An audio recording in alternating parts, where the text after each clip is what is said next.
Bonjour cher ami, j'espère que tu te portes très bien en cette journée. Je partage avec toi une information. Depuis ces derniers temps, la Russie revient en boucle dans les journaux, dans les médias plus largement. Qu'est-ce qu'on y trouve? Un sujet brûlant, celui sur le défaut de paiement. Est-ce que la Russie va vers un défaut de paiement? On a l'actualité du TV7 qui s'interrogeait, on a Zone de Bourse qui en a écrit et plus largement le Figaro dans sa section économique, on a la Tribune Nouvelle qui se posait autant de questions. Et moi, je me propose dans cette petite vidéo de t'expliquer rapidement ce qu'est un défaut de paiement. D'abord, il faut savoir que la Russie, c'est ce pays, c'est ce grand pays, le premier pays le plus vaste en termes de superficie, en cela qu'il a plus de 17 millions de kilomètres carrés. C'est un pays qui est doté de points forts rapidement. C'est un pays qui a beaucoup de ressources naturelles, qui a le pétrole, le gaz, du bois, le céréal, des métaux. Sa taille du marché et elle a une taille du marché assez suffisante et elle a une main-d'œuvre qualifiée. Elle a quand même des points faibles, c'est que elle dépend, que vous le voyez ou qu'on le veuille ou pas, un peu de des prix des hydrocarbures. Voilà. Et il y a également une dépendance à l'égard des technologies étrangères. Pour terminer là sur le PIB, on s'est rendu compte, sur le PIB, on voit que il y a une croissance depuis, elle a eu une croissance d'un peu plus de 2% en 2019, une croissance d'un peu plus de 4,7% en 2021. C'était une estimation d'ailleurs de la COFAS. Mais 4,7%, c'est parce qu'on partait également de loin, de moins 3 obtenu pendant la période de la Covid. Alors,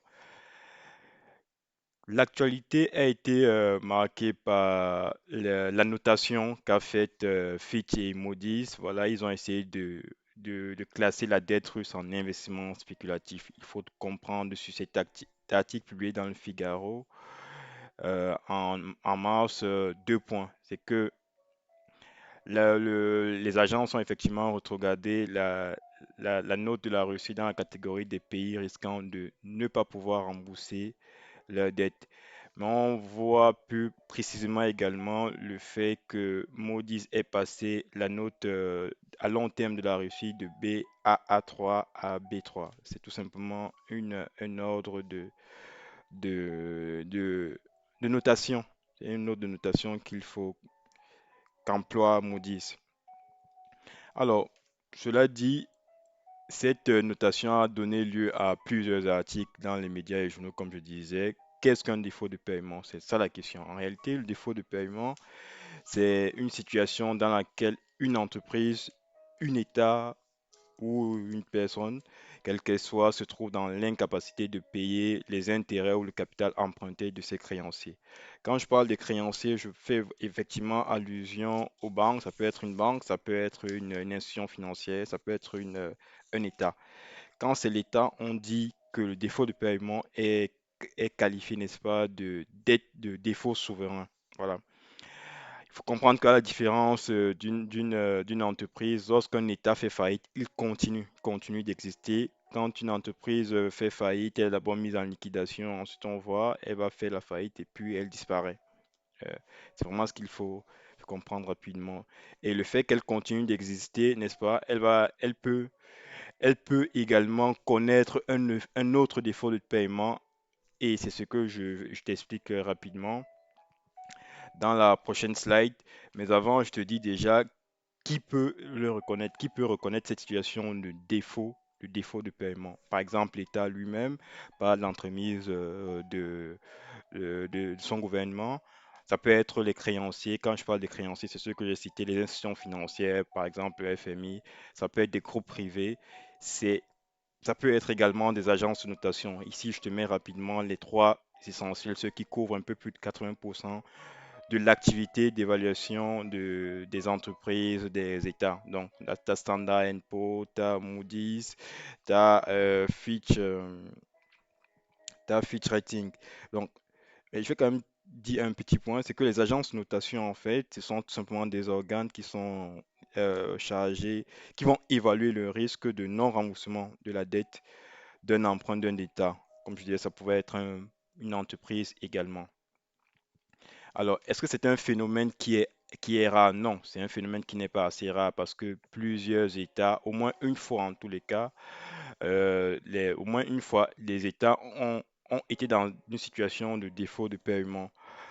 Par exemple, si on remonte dans les siècles derniers, il y a Venise qui a déjà fait, qui avait fait un défaut de paiement. Il y a Gênes, il y a, il y a, il y a Gênes, il y a l'Égypte, il y a tous ces grands empires ou ces États, même l'Espagne qui a fait un défaut de paiement. La France a fait également, a déjà fait un défaut de paiement. On est de l'ordre de 8 fois. La dernière fois, c'était en 1812. Il faut simplement se rappeler de la conquête napoléenne. Donc, Standard Poor's a considéré d'ailleurs que depuis 75 jusqu'à nos jours, 90 pays ont déjà fait un défaut de paiement. Kenneth Rogoff, lui, considère qu'entre 75 et 2006, on a un peu plus de 70 États. Donc ici, je te mets quelques exemples. Voilà, tu as le Pérou qui a fait un défaut de paiement en 76, la Croatie en 2000, la Russie en 82, la Croatie, excusez-moi, c'est plutôt 96 qu'il faut lire. La Russie, c'est en 98, l'Ukraine en 2000. Et plus proche de nous, tu as les 6 pays qu'on connaît, le Liban assez récemment et net en 2000, il y a quelques semaines, là, on a compris que le Sri Lanka a fait également un défaut de paiement. Quelles en sont les conséquences en réalité? Il faut comprendre qu'il y a d'abord une réduction de l'endettement de l'État qui fait défaut. Voilà, une réduction du montant de la dette, une réduction des intérêts. Mais plus largement, ça conduit à une perte de la réputation de l'État vis-à-vis de ses créanciers et il y a une possibilité d'exclusion des marchés financiers. Un défaut de paiement peut également entraîner une panique dans le pays qui va faire en sorte qu'on se trouve dans une situation de crise bancaire, crise économique. euh, j'arrive. Crise économique et crise de change. Voilà. Il peut y avoir un effondrement total de l'État, comme je disais autrefois, pour certains États.